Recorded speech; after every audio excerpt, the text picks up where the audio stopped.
Finally મિત્રો તમે જોઈ શકો છો ડુંગરીની કેવડી મોટી લાઈન થઈ ગઈ છે. લગભગ 1.5 કિલોમીટરની લાઈન થઈ ગઈ છે અને હજી આવક ખુલવાનું આજ તો આવક ખુલવાની નથી. એટલે કાલ આખો દી ને રાતે 11 વાગે આવક ખુલવાની છે. ત્યાં સુધી આ બધા વાહનવાળાને હાલાકી ભોગવવાની છે. આવી ટાઈટના વાહનવાળા કેટલા હેરાન થાય.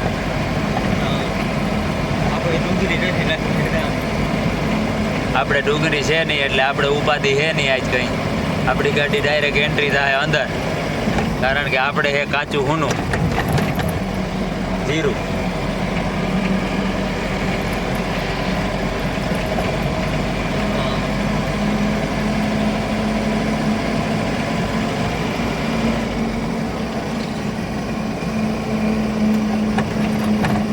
ઓછામાં ઓછી મારા અંદાજ પ્રમાણે 1.5 કિલોમીટરની લાઈન છે આ. અને હજી સામે એવી રાજકોટવાળી લાઈનમાં એવડી ને એવડી લાઈન હશે.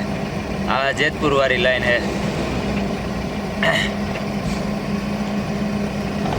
ઓહો, આ ડુંગળીના ભાવ જ ઘટે ને આમાં શું થાય બીજું હે. આપણે સવારે 5 કટા નાખી લેવા, વૈસા રાખ્યું.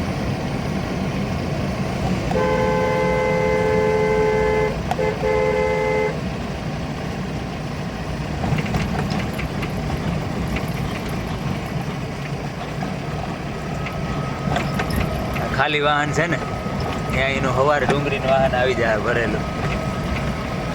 અટાણ રોગું ટેકાવી દીધું. સમજ્યા? જો આ હામલી લાઈન આમ જો દેખાય, સામેની લાઈન. અહીંથી આપણે યાર્ડ અંદર કરી જવાનું અને ઓલી સામેની લાઈન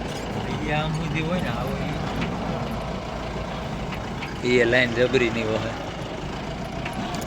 ફાઇનલી એપીએમસી ગોંડલ કેસમાં હે, કેસમાં.